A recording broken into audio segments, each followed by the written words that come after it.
RCB ವಿಜಯೋತ್ಸವದ ಸಂದರ್ಭದಲ್ಲಿ ಚಿನ್ನಸ್ವಾಮಿ ಕ್ರೀಡಾಂಗಣದಲ್ಲಿ ನಡೆದ ಕಾಲ್ತುಳಿತ ದುರಂತ ಮರೆಯುವಂಥದ್ದಲ್ಲ. ಯಶಸ್ವಿ ಅಂತಾರಾಷ್ಟ್ರೀಯ ರಾಷ್ಟ್ರೀಯ ಪಂದ್ಯಗಳನ್ನು ಆಯೋಜನೆ ಮಾಡಿದ್ದ ಚಿನ್ನಸ್ವಾಮಿ ಕ್ರೀಡಾಂಗಣವು ಈ ದುರಂತದ ಬಳಿಕ ಯಾವುದೇ ಪಂದ್ಯಗಳ ಆಯೋಜನೆಯ ನೇತೃತ್ವ ವಹಿಸಿರಲಿಲ್ಲ.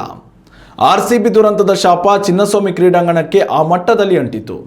ಆದ್ರೀಗ ಚಿನ್ನಸ್ವಾಮಿ ಕ್ರೀಡಾಂಗಣದಲ್ಲಿ ಡಿಸೆಂಬರ್ 24ರಂದು ಮೊದಲ ಅಂತಾರಾಷ್ಟ್ರೀಯ ಕ್ರಿಕೆಟ್ ಪಂದ್ಯ ನಡೆಯಲಿದೆ ಎನ್ನಲಾಗಿದೆ. ಕರ್ನಾಟಕ ರಾಜ್ಯ ಕ್ರಿಕೆಟ್ ಸಂಸ್ಥೆಯ ಅಧ್ಯಕ್ಷರಾಗಿ ಆಯ್ಕೆಯಾದ ಬಳಿಕ ಚಿನ್ನಸ್ವಾಮಿ ಕ್ರೀಡಾಂಗಣದಲ್ಲಿ ಪುನಃ ಕ್ರಿಕೆಟ್ ಪಂದ್ಯಗಳನ್ನು ಆಯೋಜಿಸುತ್ತೇವೆ ಎಂದು ವೆಂಕಟೇಶ್ ಪ್ರಸಾದ್ ಆಶ್ವಾಸನೆ ನೀಡಿದರು. ಅಂತೆಯೇ ಈಗ ಚಿನ್ನಸ್ವಾಮಿ ಕ್ರೀಡಾಂಗಣಕ್ಕೆ ಅಂತಾರಾಷ್ಟ್ರೀಯ ಪಂದ್ಯಗಳು ಮರಳುವ ಕಾಲ ಸನ್ನಿಹಿತವಾಗಿದೆ. ರಾಜ್ಯ ಸರ್ಕಾರದಿಂದ ಚಿನ್ನಸ್ವಾಮಿ ಕ್ರೀಡಾಂಗಣದಲ್ಲಿ ಪಂದ್ಯಗಳ ಆಯೋಜನೆಗೆ ಕರ್ನಾಟಕ ರಾಜ್ಯ ಕ್ರಿಕೆಟ್ ಸಂಸ್ಥೆಯು ಅನುಮತಿಯನ್ನು ಪಡೆದುಕೊಂಡಿದೆ. ಆದ್ದರಿಂದ ಡಿಸೆಂಬರ್ 24ರಿಂದ ಈ ಕ್ರೀಡಾಂಗಣದಲ್ಲಿ ವಿಜಯ್ ಹಜಾರೆ ಟೂರ್ನಿಯ ಕೆಲವು ಪಂದ್ಯಗಳು ಆಯೋಜನೆಗೊಳ್ಳಲಿದೆ ಎನ್ನಲಾಗಿದೆ.